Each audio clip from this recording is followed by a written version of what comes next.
The car made its world competition debut in September 1990 in Spain, when a prototype version driven by Mia Bardelay entered the Talavera rally.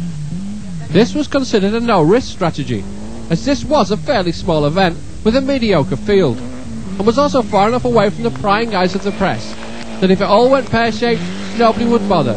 But if the car won, then Ford would hail it as the greatest victory ever. Of course the car won easily, and it became the greatest victory ever.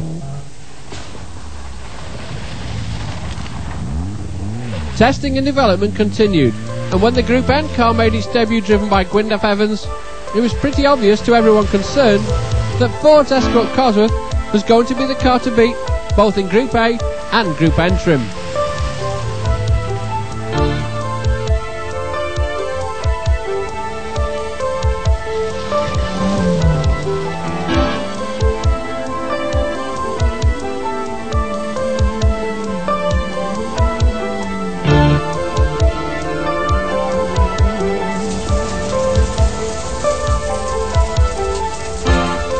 In the meantime, the works team were busy preparing for the World Championship season, and with the driving lineup that consisted of Mickey Biasson and Francois Delacour, things were certainly looking promising there as well.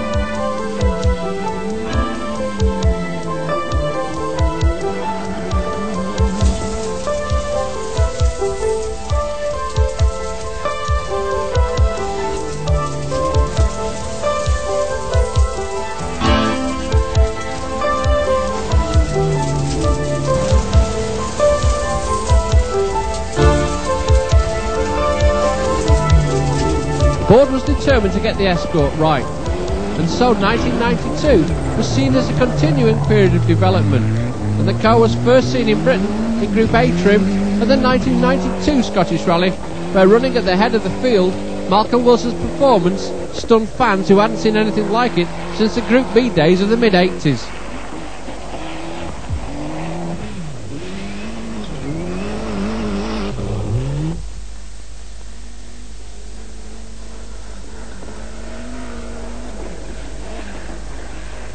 Wilson was deeply impressed by the car.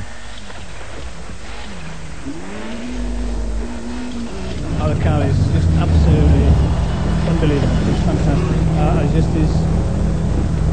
I mean, you're not in the rally, and I can assure you it's not the same. But the adrenaline and it's fantastic to drive. It's a great feeling. I was going to ask that. I mean, you still have exactly the same adrenaline and everything, even though you're not competing. Well, I think you do. I mean, you probably tend to think that you won't have, and you probably can't have really 100% because you're not actually competing against anybody in the rally.